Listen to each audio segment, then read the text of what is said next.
So first, want to answer three key questions you may have. What is a learning journey? Who's the intended audience or who's the main audience? And then, as always, is the meeting being recorded?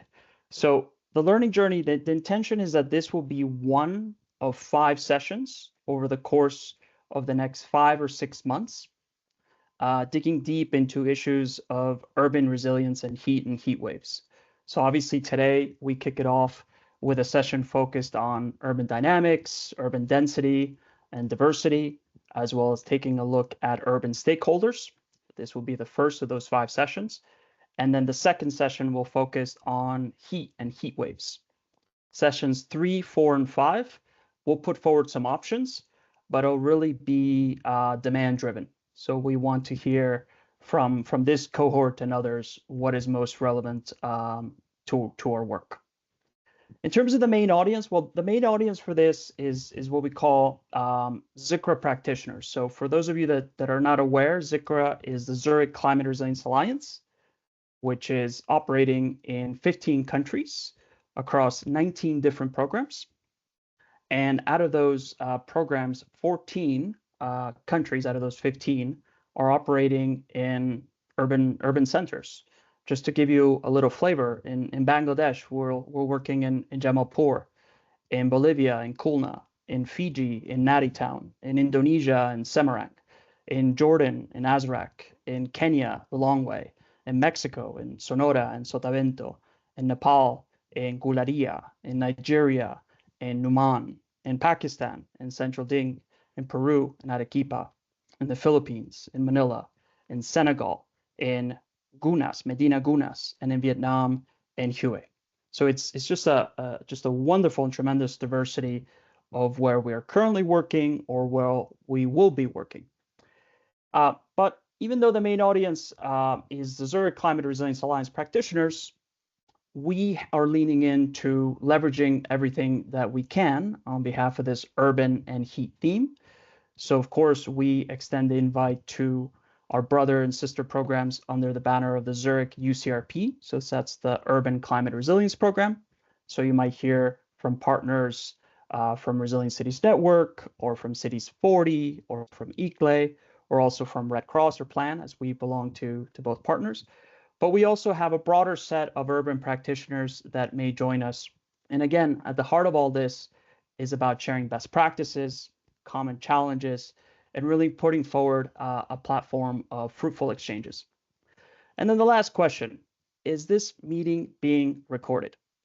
Yes, it is. So it is being recorded, and we do apologize that we have, again, quite a diversity of time zones.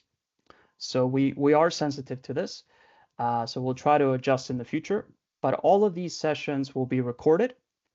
After the session, you will receive an email with a couple really neat things. One is obviously the session recording. You'll have the full recording, but we're also going to give you sort of an executive summary recording, especially today, highlighting the key expertise we'll hear from our colleagues Eddie and Jeff. Secondly, you'll receive a note or, again, another executive summary in the form of PDF with the key takeaways, key summary, and key resources. And thirdly, in the body of the email, if there's additional notes, etc. So with that, again, welcome. And I wanted to hand it over to Eddie to walk us through the agenda and get us started. Eddie. Thank you very much, Francisco. Hi, everyone. My name is Eddie Jemba. I am joining you from the Red Crescent Climate Center, but physically, I'm joining you from Uganda, somewhere on the outskirts of Lake Victoria. It's my pleasure to be co-facilitating today. We're talking about urban. That's close to my heartbeat. I would like to walk you through the agenda first, and then we do a round of intros. So if you're in a place where you're able to switch on the camera, please, we will encourage you at some point. We'll have a short exercise on where we will need you to switch on the camera and then That will be it. But throughout this particular webinar, we would, I don't know if whether we should even call it a webinar, but because we would like to have some level of interactivity between the participants and the hosts. So we're looking forward to your participation. So what do we have today? We will be starting with a presentation. After the introduction, we'll be starting with the presentation from Jeff, where we will explore the characteristics of urban areas and how they are related or to urban programming. We'll have, after each of the presentations, we will have a 10 minutes breakout session where we do a little bit of a deep dive, but where we digest whatever we've had, focusing on what are the outstanding key points and what questions continue to emerge that need to be addressed. Good. Next, the second presentation will be focusing on urban stakeholder engagement, getting case studies or hearing ways of navigating the complexity of urban stakeholder engagement with some examples from the Red Cross, Red Crescent movement. That again will be followed by a short presentation. No, sorry, a short reflection in the small groups, which we call also the breakout sessions. Then we'll have final reflections and some key take-homes. Is there any question regarding our use of time today? Please give me a thumbs up in case all is well, and in case, thank you very much. Let's follow. Perfect, perfect. So far I have seen, thank you. So far I have seen thumbs up from mostly from co-organizers. So I would appreciate to see thumbs up from participants. That's a confirmation that you are with us. That's one, but it's also a confirmation that all is going well. Okay, Dan, I see you have your hand up, but I also saw a thumbs up. Perfect. All right. Good. Are you in a place where you can switch on your camera? Remember in those physical workshops, we used to take group photos. That used to be excellent. I would invite to switch on your camera briefly. One, for a group photo. Two, so that we do a little exercise. Excellent. Thank you very much. Now, my computer has challenges taking photos or screenshots, so I'll trust that Luciana, who is my co-facilitator, Luciana, if you can wave so people can know you. You are one of the co-facilitators. Thank you very much. And also we have Francisco has already introduced himself. Jeff, I don't want to introduce you yet because you'll introduce yourself soon. And then Francisco, who else?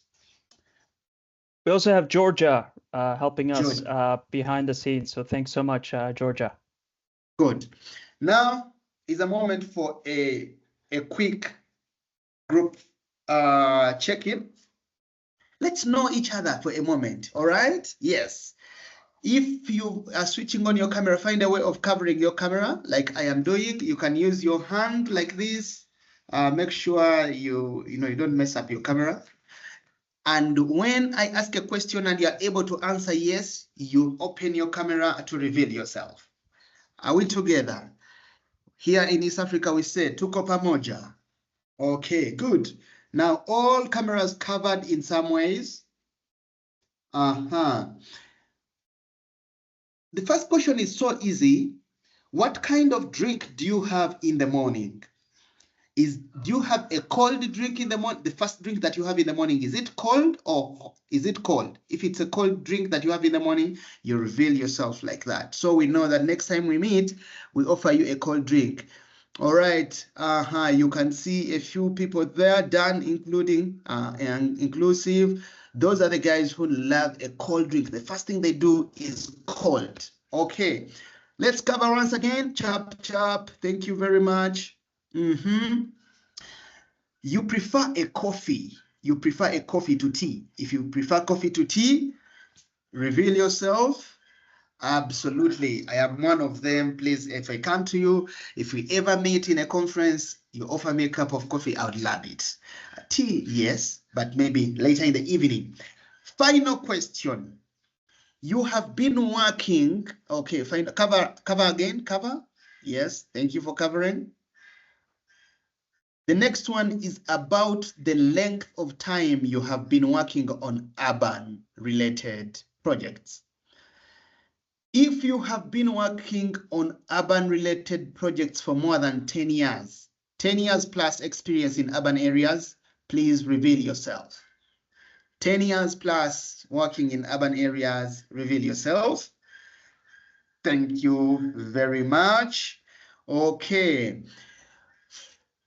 5 years and above, working in urban areas, reveal yourself. 5 years and above, so the 10 inclusives. 5 years and above, this is urban expertise that we are bringing, urban knowledge that we are bringing to this particular conversation. Thank you very much. And then the final one, all of us cover, if you have not worked in the urban area and you're like, I am inquisitive, I want to know, I'm just starting working in the urban areas, please reveal yourself. We will definitely celebrate you. We celebrate you, we celebrate you. Let's find a way of celebrating everyone present, either with an actual hand clap or with a reaction, just like that. Thank you very much. And I would like to say thank you for also being active participants. Now, without any more waiting, and you can feel free now to go off camera, we just wanted to have that moment of celebration. Did we take a group picture? Luciana, confirm? If we took a picture, I am not sure. Yes? Good. I forgot to put on my smile for pictures, but I hope the smile that was there was just enough. Thank you. Good. Now I would like to invite my colleague, who is also close, he is within East Africa, to come and share with us about urban and whatever he has prepared for us. Jeff Woods, please introduce yourself the best way you can. I can't do justice introducing you. I'll take it forward. Thanks, Eddie. Appreciate the handover. Yeah, my name's Jeff Woods. I am the urban advisor for Africa region for the IFRC based here in Nairobi. Not sure what more to say. I've worked in the urban context in one way or another for over 10 years. It is impressive to see the amount of experience we have in the room. It's a little daunting, I'm afraid. Well, we'll see how the presentation goes. It covers a lot of the basics, but I look forward to everybody's input. I really appreciate the opportunity to be here. I'm just going to quickly, as we always do, share a screen. Please give me a thumbs up if you can actually see that screen. Eddie, if there are comments, no, actually I can see the board on my other screen. Okay, so I'm assuming my screen can be seen. So I'm going to quickly, I have 25 minutes. I'm going to quickly run through urban context, communities, and urban community resilience. A lot of this you will know. Some of you may not know it, and we never know what we'll all discover on this learning journey, as we're calling it. So again, context, communities, and urban resilience, and the systems that they rely on. But first of all, what defines an urban area to you? So I'd like you to go to the chat and type in 3 words that you would think of when you think of an urban area. Don't send it yet. Just type in 3 words that you think of when you think of urban area. Eddie, is everything transmitting fine? We're good? Yes, we are. Perfect. Okay. All right. So now that you have it typed in, press enter and let's see what comes up. What are people thinking when you think of an urban area? density, livelihoods, dynamic people, services, concrete, perfect, yeah, density, dynamic people, city, okay, you guys are way ahead of me on this. Infrastructure, development, crowded slum, excellent, city, robust transportation, population, large population, infrastructure again. Placemaking, interesting. Catherine, we might have to come back to that. I'm curious as to what you mean by placemaking. Marginalized people, demographics, yeah, okay. No green, little green. Yeah, Eddie, it's amazing. Nairobi is an amazingly green city and none of it is public space, right? So that makes a big difference too. Pollution, population. Okay, so we've got a really good grasp as a group on what urban is. This is one of the common graphics that you'll see to cover how we can describe urban, right? Population density, we've got that. Administrative structures, we didn't talk much about that, but there's a lot of government and hospitals, education, that type of thing in urban areas. Essential services, we've got that. Cash-based economy does not often come up when I run this exercise, but it's very important for a number of reasons, especially for resilience. High proportion of built-up area, buildings, livelihoods, we've got that, right? Okay, so fine. We really understand this. So I may get through this presentation. I have time for discussion at the end. When we talk about the 3Ds, and Eddie likes to talk about these, as do I, the 3Ds, you know, density of people, buildings, diversity of people and interest groups, buildings, infrastructure, services, and of course, the dynamic nature of all this. And it's changing all the time. What does that mean when it comes to communities, right? I mean, this is what we focus on mostly is, at least at the Red Cross, we focus on urban community resilience, which requires government systems and city governments, but our focus is on the community. So what does density, diversity, and dynamics mean for communities? And we're just going to run through a few things here. Obviously, urban communities are many, to be clear. And this is a really basic graphic. I think I designed this 4 years ago. But the truth is that you have decentralized communities. So you have communities that are spread out across the city. They can be defined by those who commute on the same trains or those who connect virtually. They can be cultural diaspora, right? They never or rarely exist by administrative lines, right? So they, sorry about that, a bit of a blip. Are you still with me? Yes, Jeff, we hear you very well. You are not with me.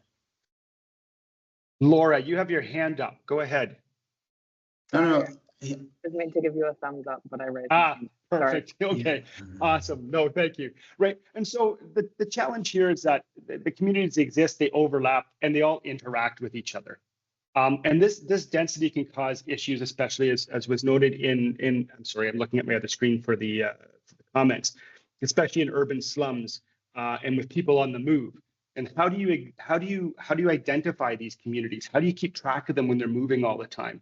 So this density can be a real challenge when it comes to urban resilience, right? So that was dense. So look at diversity, right? There is more types of everything in a city. All of these pictures that you're looking at here are from Nairobi, right? And that's just 6 pictures. There are so many types of infrastructures, buildings, services. You see it, communities. That in an urban area, that diversity is both a bonus, right? It can be a land of opportunity when it comes to the diversity, but it can also prove to be challenging, right? And we talked about the informality and slums and informal economies, right? And how is that different from your central business district? And how do they interoperate? Because especially in this city, and I'll speak for Nairobi, the informal settlements are a massive economic engine for this city, and it's rarely talked about and it's rarely acknowledged for a number of political and social reasons. And all the attention goes to the central business district. But it is really important that this diversity be acknowledged and that the economic benefits and the opportunities that it provides be acknowledged, as well as the difficulties.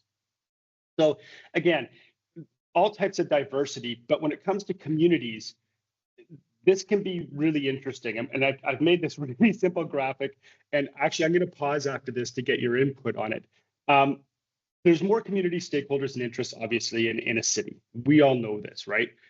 But there are different relationships that communities can have with each other, as well as with businesses and governments. Here I'm illustrating communities only, but you've got obviously have communities that cooperate, right? This is the ideal situation where they join together for either social good or economic good.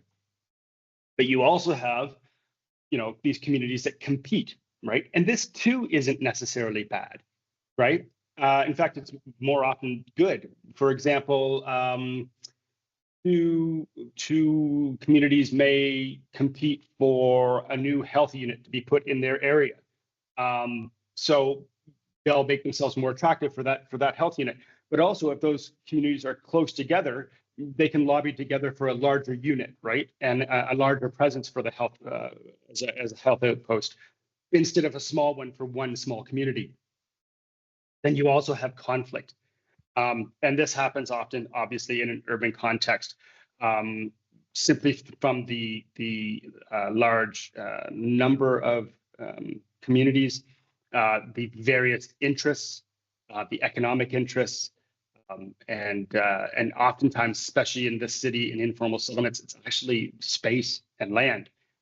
Whether it's proper land ownership or not, there's often competition for space in Kabira and other informal settlements. The challenge, of course, is that this is always changing, and it's always happening at the same time. You have communities that are cooperating on one aspect, they're in conflict in another. There could be certain segments of one community that are in conflict, but in general, they cooperate, and it's constantly changing. So understanding how these dynamics work and understanding the context, and you hear this a lot. I think Eddie's going to speak to this. You'll hear a lot about understanding the context is critical in urban areas. That's not to say that it isn't important in rural areas. Of course it is, right? It's always important to understand the context you're in.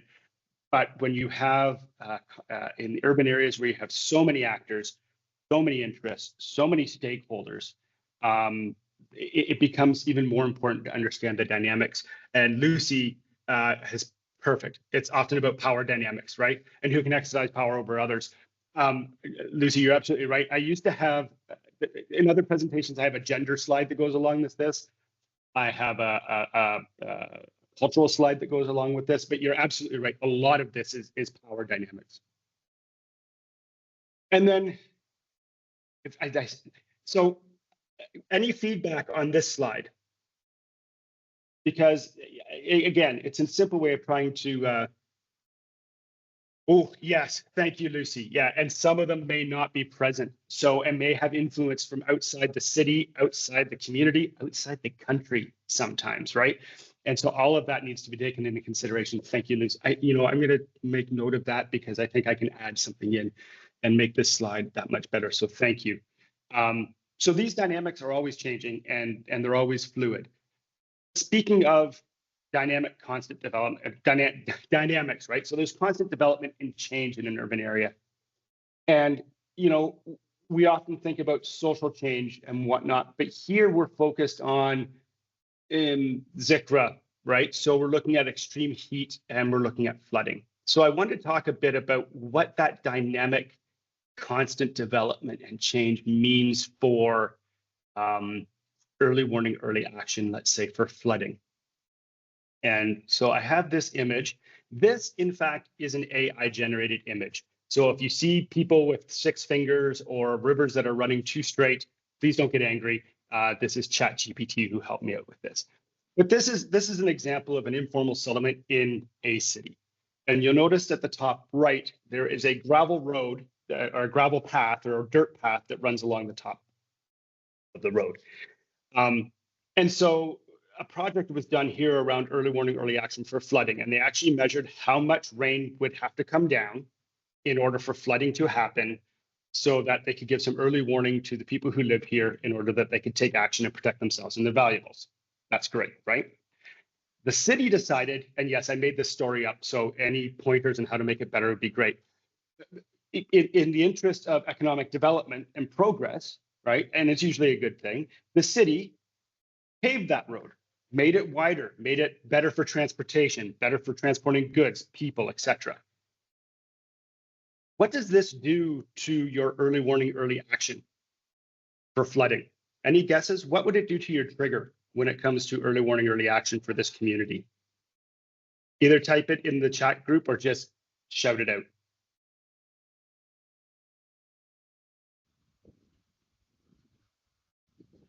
I hear a mic on. Someone mentioned concrete in our chat earlier. Who was that? I'm going to find you. Jeff, as you find that Yes. person, Durham has a hand up. Oh, does he? Sorry. Thank you so much. Please go ahead. Yeah, I can't see the hands really well, so you can just speak out. Don't bother with the hands, but please go ahead, Dharam. Thanks. My chat is not actually functioning. I don't know why. Okay. So yeah, just to your questions, early warning, early actions, mainly the slum area, people those that are living in the bank of river, they are the most vulnerable because they are exposed to the flood. So when flood comes, that hit to mainly the communities, those residing close to the rivers. So they need to be evacuated when early warning is activated. Absolutely right, and thank you for that. And you're it's absolutely correct. Yeah, see, here we go. And now we're starting to get some more coming. Based on what you said, Dharam, we've got people writing exactly what I was looking for, right? Based on what you said. The road will actually change the runoff, right? So instead of having this, where all of this dirt, right, all of the land there will actually absorb water, this road will run all of that water off, effectively decreasing the trigger point, right? The amount of rain that needs to come down, which will cause flooding, right? The point of all of this is that this type of development, right, changing that road to this road can happen in a matter of weeks, right? And if you are working as an organization doing early warning, early action on floods in informal settlements, it's important that you keep track of change. And in cities, this can be difficult. This is a really simple example, but it's absolutely true. This actual example happened here in Nairobi, along with taking down trees, et cetera. At the same time, it resulted in a minor landslide and increased flooding in the informal settlement. So the idea is that cities are constantly changing on an infrastructure basis, on a social basis, on an economic basis. And it is a challenge, and it will always be a challenge to keep track of those as we move forward with programming, in this case, especially in early warning, early action. Right, and we've also talked about paved road. Lucy, you make a good point. The paved road could make evacuation or at least movement of goods and people out if they do have to evacuate. So there is a bonus to it. The point being, a well-designed infrastructure with proper drainage, et cetera, could prevent the increased runoff, along with trees and along with proper access for the people who live there. So all very good points. Thank you so much. So we'll talk about, we started talking about systems, right? In that the transportation system here. And I wanted to delve a little bit into the challenges for communities in urban areas when it comes to community resilience. One of the things we have long preached in the Red Cross is the community must own their resilience. They must own their project, right? And this has been a good policy. It's typically a very good idea. People to become invested in their own resilience. This is a good thing. Can be more difficult in an urban context. Again, this is my stick figure animation. I hope you enjoy it. I'm very proud that when I put this together. But this is a simple illustration of the differences between rural community resilience and urban community resilience, right? On your left, you'll see a rural community, these people here, right? And there's a water supply and a pump and the water outlet for the community. Now, in this case, there's a flood and the flood knocks out the pump, right? The community is alarmed, but they're not upset because they know what's happened, right? And because they're a resilient community, they know how to fix the pump. So they fix the pump and people are happy. Yay, right? Very simple. Let's look at a potential urban situation where you have a similar flood. It knocks out 2 pumps, right? So everybody's confused, right? The community does not own this part of their resilience. They don't know why they don't have water. They just know they don't have water, right? The challenge, of course, is that they can't fix the water, nor can any single person fix the pumps. You need the electrical company. You'll need, the water company. You'll need the controllers who control the pumps and the computer systems. You'll need the repairmen to go out and actually fix the pumps. You need the parts suppliers, right? So everything has to be organized in order to fix the pumps, right? So already the communities are divorced from their resilience, and it's more complex to actually fix an issue, right? Fix a risk. Now, in this scenario, due to, let's say, lack of parts or organization, or perhaps more biased or nefarious purposes, only one pump can be fixed, right?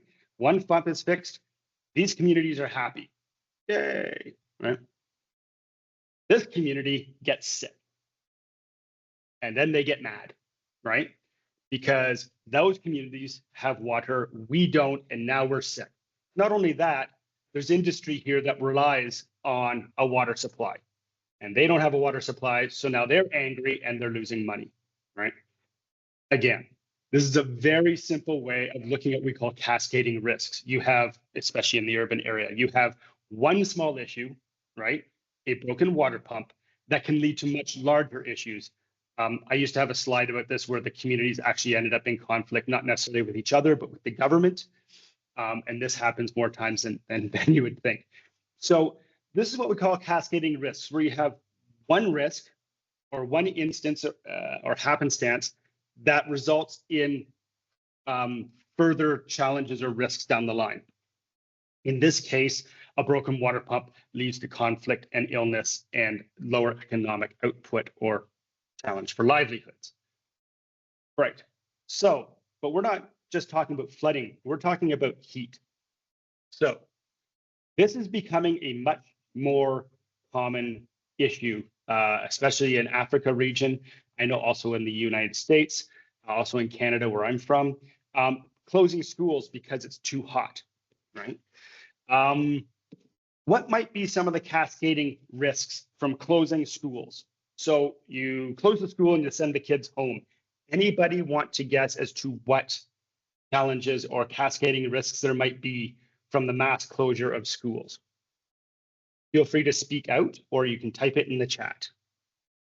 Parents need to stay at home from work. All right, so immediately there is a livelihoods hit. Very good, Valerie, that's excellent. Anyone else?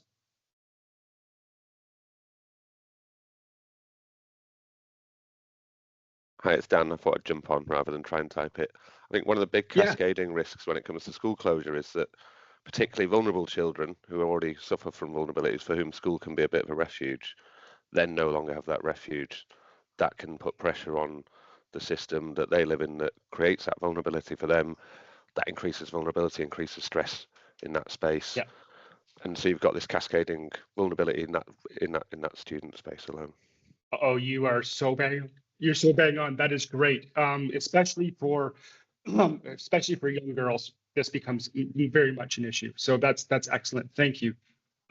Sometimes the home is hotter than the school. Absolutely, right? Especially if you're in informal settlements, that can be a challenge. Lots of school lunches, so you have a food security issue.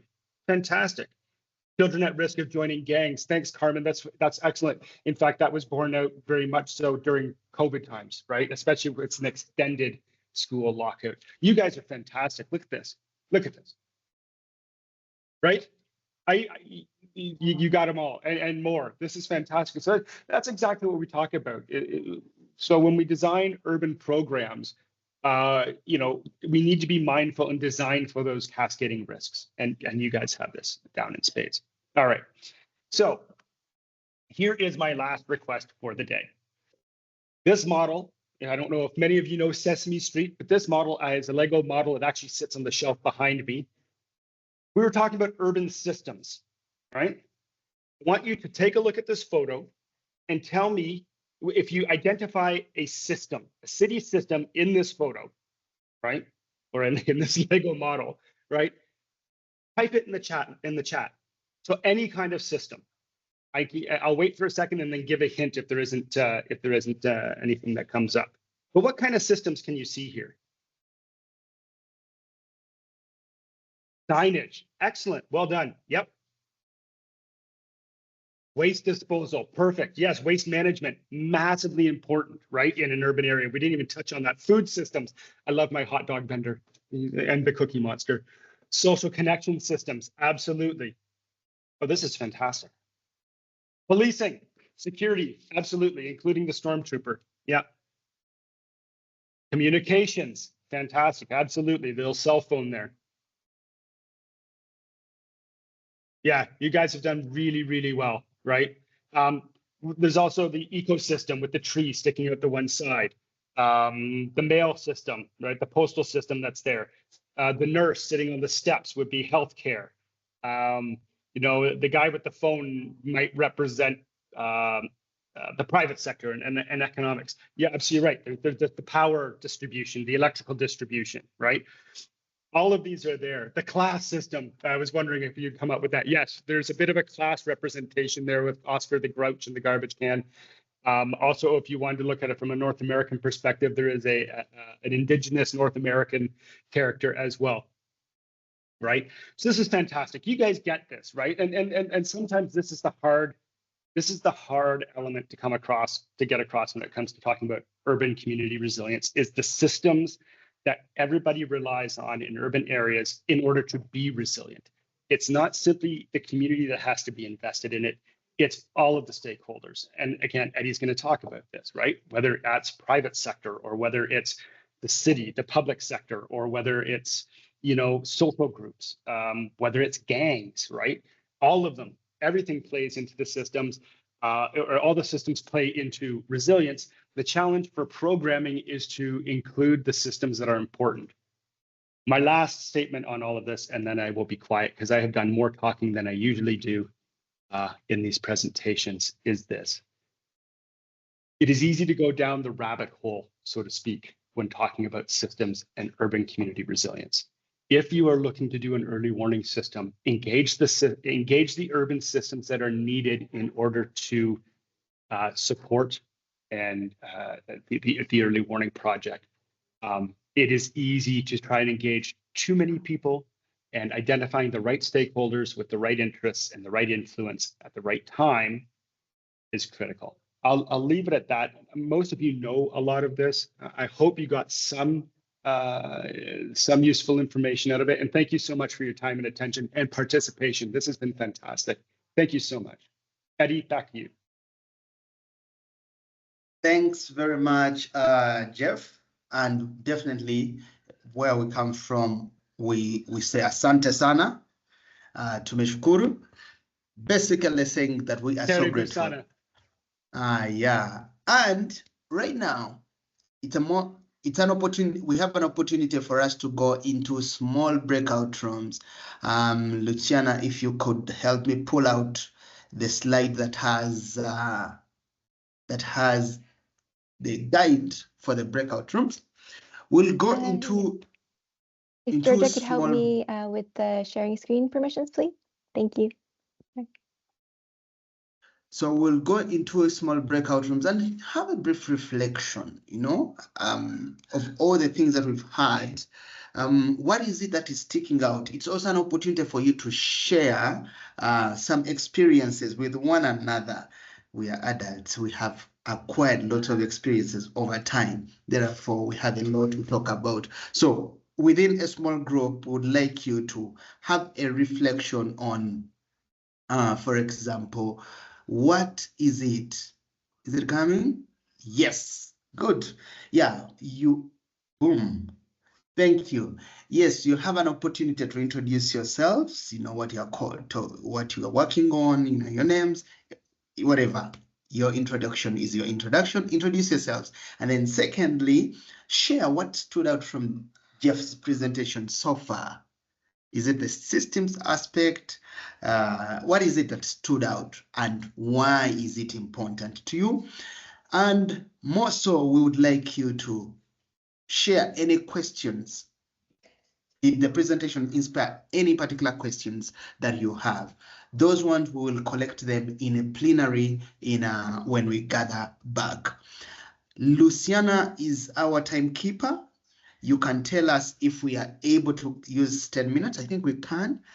We can cut a little bit on the next presentation. But yes, an opportunity for you to go and delve into a conversation within a smaller group. Introduce yourself when you are there. Share what stood out from the presentation and any particular questions that you have. Yes, Georgia, we are now ready for the breakout moment. Thank you. We will move you to your assigned room in 10 seconds. I hope everyone is able to see.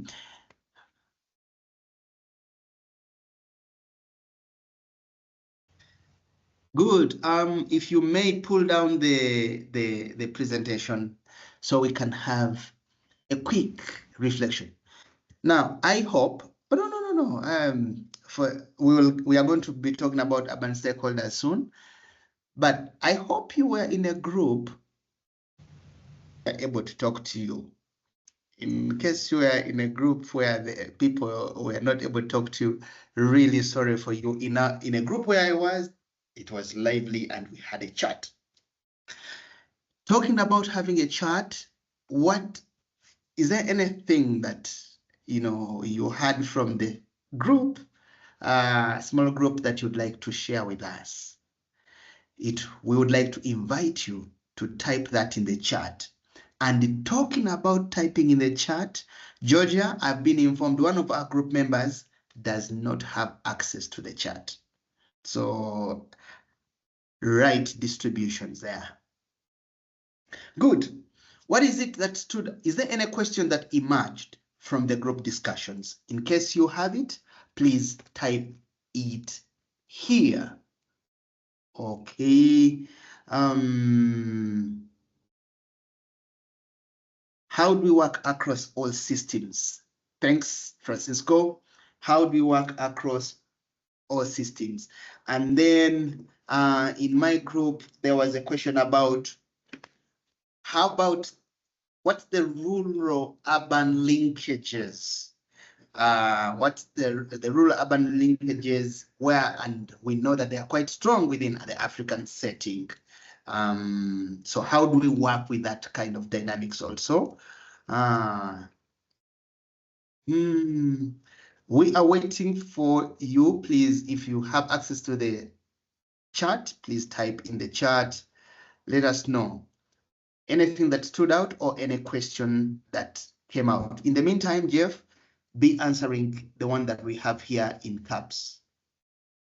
Sure. And thanks. We were just talking about this in my group, actually, where the cascading risks, let's take the school example, the closed school, the cascading risks, and how do you identify those, and how do you identify the systems that you need to work with? For the IFRC and for the Red Cross, we're based on community resilience. So it's not really a surprise that you go talk to the communities. You find out what the effects are that are important to them, right? If food insecurity is the most pressing issue because the school's closed, then you move forward with that system and the related systems. So it's a really good question. You don't necessarily have to work across all systems. You prioritize the risks and the associated systems to that risk, ideally, right? That's at a community level. Now, if you're working at a city level and you're working with the city government, those questions kind of change, right? Because they might have a different perspective on what systems are important, because they have different priorities than the community does. But for the Red Cross, we look at the community and build up from there. UN Habitat was used as an example as someone who works from the top down. So it's a great question, and I'm afraid it's not a definitive answer, as often happens in our industry.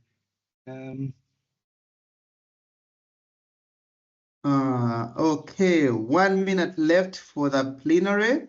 Okay, in that 1 minute, Eddie, yes, Eddie, can I take the opportunity just to answer these questions in the chat? Yes, please. I'll just respond to them in the chat as we continue. Okay, cool. Thanks very much. Thanks very much, Jeff. Now it's the time to talk about the urban stakeholders.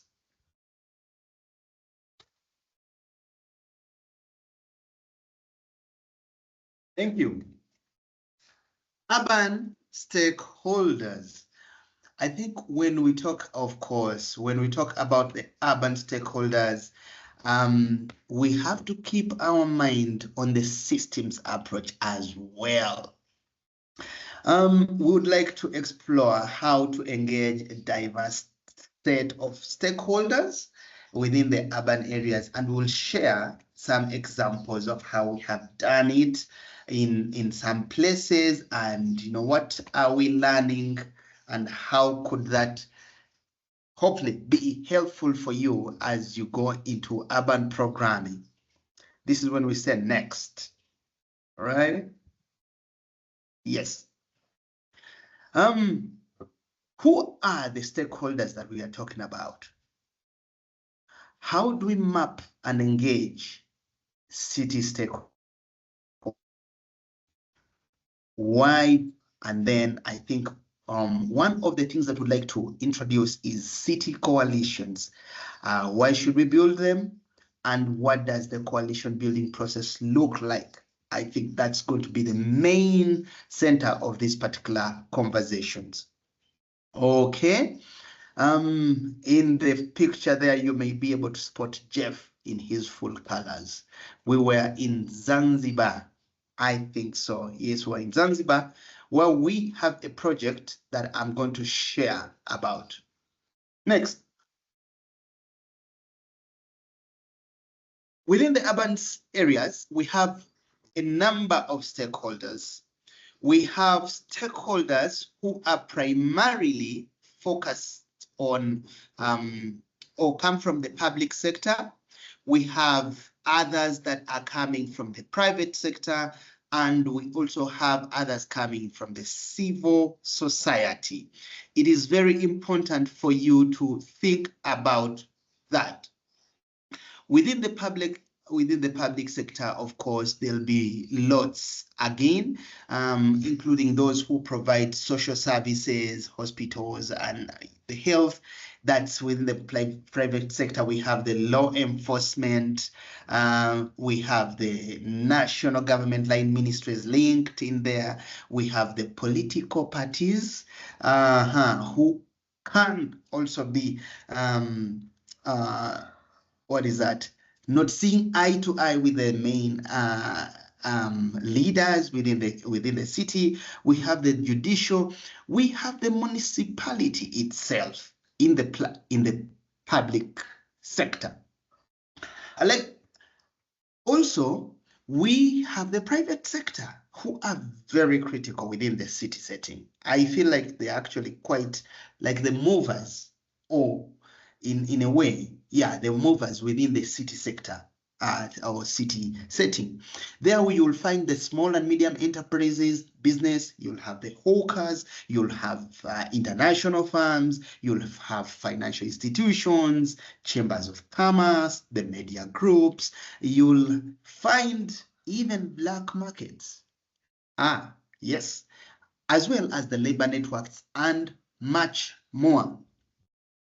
Within the same area, city setting, you'll find the civil society, the CSOs, which is the civil society organizations, the community-based organizations. That's where you'll also find us, the Red Cross, Red Crescent movement. You'll find some grassroots organizations, so the media, also the youth groups, women groups, the sports and leisure groups, and you'll find also people who are aligned around an interest, whom we often call the communities of interest. So they may not necessarily share, or they may not necessarily be staying in the same place or working in the same area, but they are working on the same thing. So be aware of a multitude of urban stakeholders within the cities that we are working in. Next, my dear. Of course, that's why we have to conduct a stakeholder mapping, and I know that we have been doing that in the rural setting, but probably the network is going to be a little bit more complex within the urban area. So when you conduct the stakeholder mapping, you have to think about the core systems. Us who often work on disaster risk management, we have to, what is that called? We have to think of other systems that are related to the disaster risk management. Think about the transportation systems, which you may not be thinking about when you are planning for your response for, say, a flood that is happening, or for, say, the heat risks, or the extreme heat wave that is about to hit your city. Someone actually mentioned that we often think about individuals when we think about heat risks, but then we need to think about the transportation system. How is it going to be affected? How about the health system? How about the water system? So we have to think about the systems and the networks. So the core systems of the city, as well as the networks and the organizations that are going to be affected, or that are going to be affected, or how it will affect the other systems. This, of course, you can find ways of doing the stakeholder mapping. Some people prefer the grid, and others can do the networks. Of course, the grid system, if you are dealing with a complex system, the grid might be more helpful, but also you need to see how each is related to each other. So one entity is related to the other. How is the town chief related to the community health workers? How about the religious people in there? How about the men and women groups that might be there? The education system. Mapping this particular system will help us to know which particular stakeholders should we focus on. And of course, within the stakeholders, they might be, what is their influence on the initiative we are about to launch, or the initiative that we have launched within the city? Will it be a competitive one? Will they be more interested? Will they be less interested? Will they be more cooperative? Yes. How is the influence strong, moderate, or weak?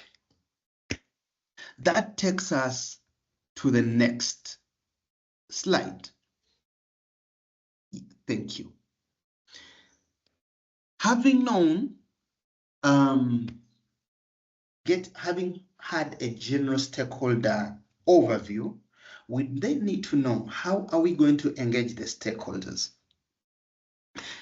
Are we going to be having a partnership with some stakeholders? Of course, not all of them. Are we going to have some sort of informal arrangement, engaging, just sharing with them some information? Or are we going to have a formal way of even working together on a project. Here are some aspects that, or some ways of engaging stakeholders. There's what we call the learning labs. The learning labs, this particular approach, we promoted it, we meaning the Red Cross, Red Crescent movement, we tried it in 6 cities in Southern Africa for about 5 years. You bring together different stakeholders. Together they identify what is the most critical pressing issue that the city needs to work on, and then what resources are needed, and then who will do what. But the process of identifying this particular issue happens over time. Time is going to be a critical currency as we work within the urban areas. It takes a lot of time to win stakeholders on your side or to convince them to come and work with you, and then to sustain that engagement. Learning labs, there's a particular issue, so you co-identify the issue, and then you work on the solutions together.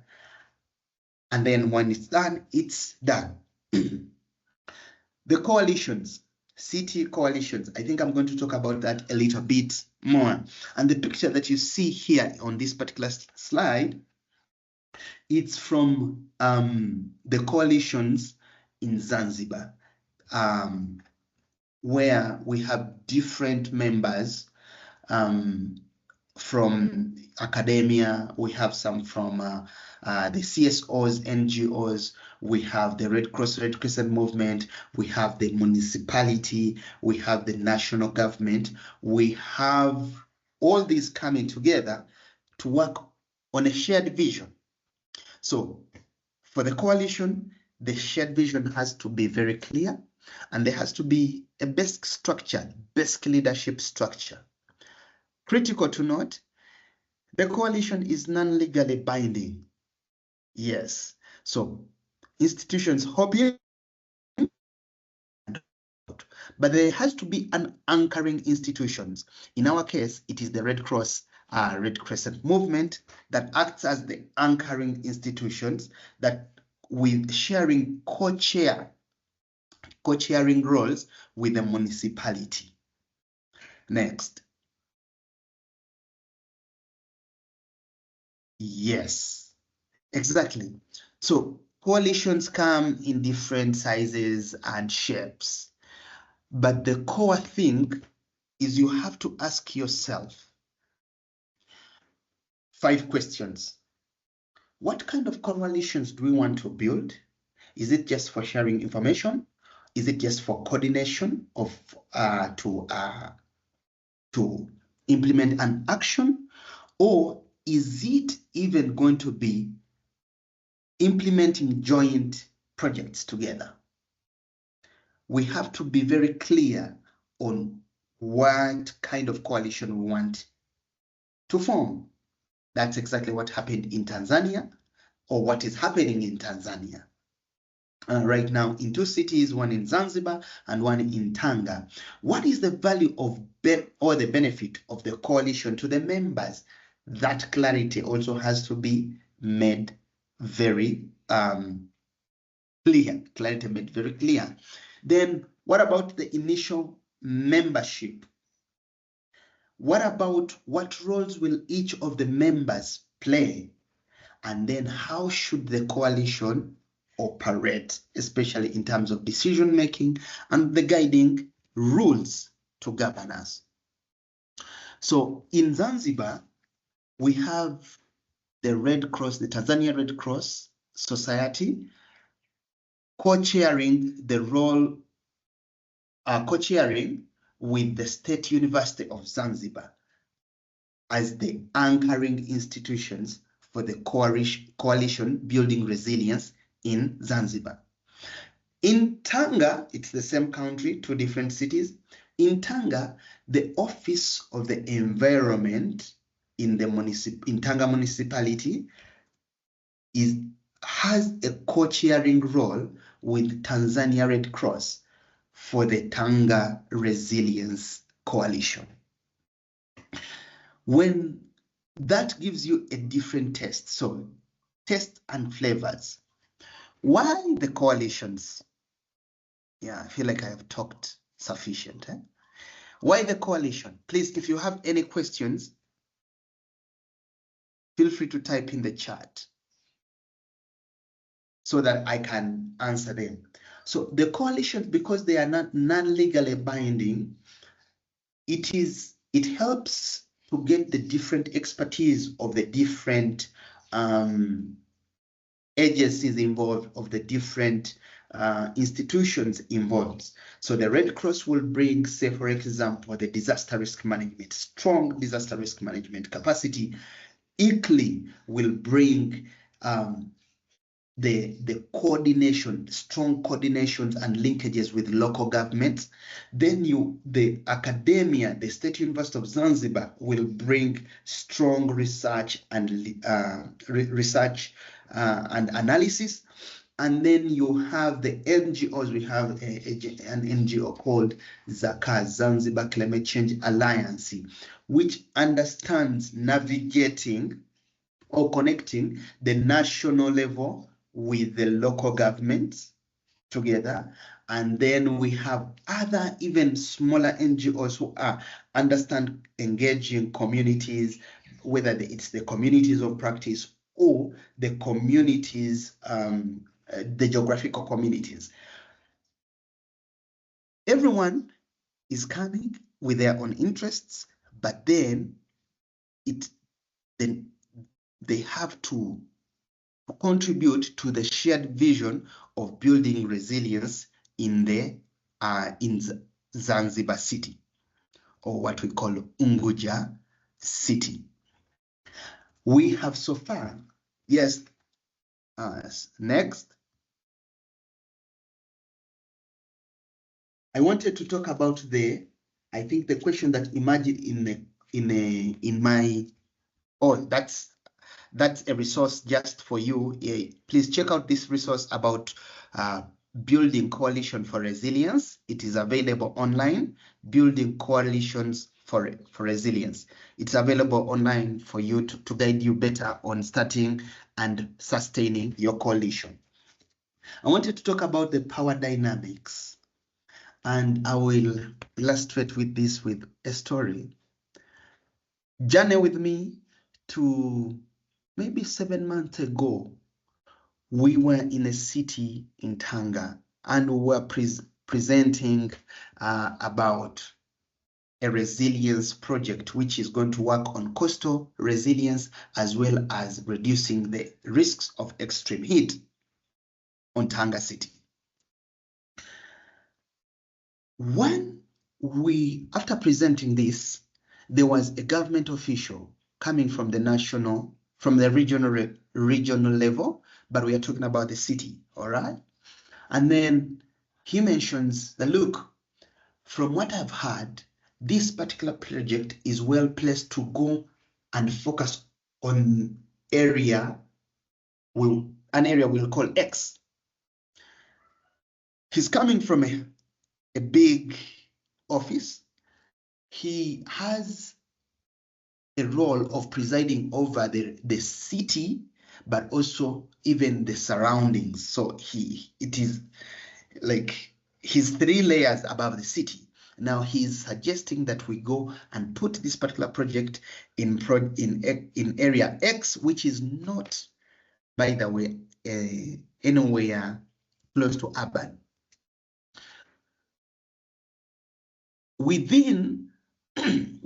During the presentation, there was a sheet passed over to me. I was leading, and that this particular person would like to talk to you before you proceed with the presentation. Yes. And I am Red Cross, and we play an auxiliary role to the government. So you have to listen, but of course we have an independent mind. Quickly, I asked for more time to continue, finish the presentation, and would meet at lunch. We met at lunch, and that's when I appreciated that as you work in the city, you actually have to have a certain level of skills, negotiation skills. Yes. To cut the story short, we were able to get out of that particular lunch meeting with the officer convinced that we needed to work in the city that we had chosen, because we had, the choice was informed by a criteria including risk assessment, including government priorities, yes, but also high level of urbanization. We will often encounter opposing views within the city. What does it need us to do? Negotiate, and then invest a lot of time in relationships. I think if you can forget anything about this, about what I've said, remember, you have to invest sufficient time building relationships within the city. Even those people who have competing priorities to yours, build time to, put in time to build relationships. Now, as I get off with my 3 minutes left, is it when you are designing your projects or city resilience projects, will you put a 1-year project? Should they be 3-year projects? Should it be 5-year project? Understanding that there is going to be sufficient amount of time to build relationships, to address competing demands, but also to win over many entities to yourself. Over. I pause here, and I'm happy to answer any particular questions. And Luciana, if you are like me, your sentence was cut short. Definitely it was. Sorry about that. Okay, Wangani, what emerged? What is it that maybe came out of your conversation there before you were cut short? So we didn't basically, I was actually the one who was the first person to talk, and nobody talked. So, so I'm just gonna repeat what I had said in the group that Sure. I didn't finish. Sure. So I was sharing with the group that for me, working in the urban, I don't have much experience working in the urban setup. This is my 3rd year or so.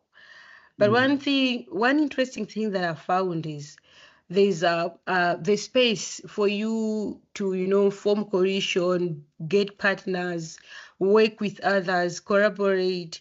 The space is big. There is that Sure. the space, the opportunities are there, but also the other side of the coin is in the urban setups, with people are mostly business minded. And they don't wait to see you explain what your vision, what. Mostly they want to know what is it that you're bringing on the table for you to be our partner. So with some of our projects, like I would say, like the resilience building project through the Zurich Foundation that we're working on, you don't just come say, okay, here is what I have, or let's go build A, let's go build B, because there's a process to it for you to reach there. They'll be like, oh, I think you're not relevant to the partnership. Maybe I think what he's bringing on the partnership is not that clear.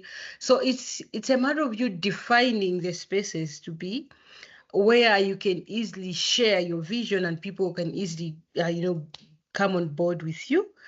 And also not just that, make sure you are relevant. You are relevant. Otherwise, it's be not going to work. Be relevant. So clear vision that is relevant to the interests of others as well. Thank you very much, Wangani. I must say that you summarized for the rest, but the rest should also feel free to type in the chat as I hand over the microphone to Francisco to tell us what next. No, first, Eddie, Jeff, wow, thank you for leading us in this first session. Really incredibly rich in insights and resources. Thank you both for facilitating the conversation today. Jeff, I see you wrote your your WhatsApp number. So if people want to reach out to Jeff anytime, whether it's about urban resilience or Lego or Playmobil collections, I'm sure he's up for it. No, but really, what a kickoff. I also a special thank you to Georgia and Luciana. A lot of work also behind the scenes to split us into groups. So excellent session. To all the participants, stay with us. This is the first session of 5. So the journey works if we have continuity in our cohort. So please join the next one that will be focused on heat and heat waves. It will have certain overlaps with a lot of the discussions led by Jeff and Eddie today on stakeholder engagement and urban dynamics and so forth. But we'll also look at rural heat waves because that's an interesting component that's often forgotten. So that will be the next session, which will be in approximately a month from now. So we'll talk amongst ourselves about the best timing. Stay tuned. You'll get an email, everybody on this list, that again has a session summary. We'll have also some briefings, both on the video side, but also a quick note. As I mentioned at the beginning of the session, we'll link you to a directory we also partnered with the Climate Center on. This open source directory puts forward a lot of key literature and case studies on urban dynamics, urban resilience, and also heat waves. So please take advantage of this resource. What else am I missing? Oh, as part of the email, there'll be an evaluation form. Thank you, Luciana, Georgia, and others that worked on this. So we'll stay tuned for your feedback. It's a first session, so we can adapt these as necessary. Jeff, Eddie, missing anything? No, other than I'd like to give my personal thanks to those who are in attendance and the outstanding questions that made me think on my feet that were in the chat group. I really appreciate it, and I do mean it. If you want to reach out and just have a conversation, I am more than happy to continue talking. Eddie? Thank you very much. When you join next time, you will meet me here. So guaranteed presence. But it was really lovely to have you all, and thanks for your active participation. See you next time.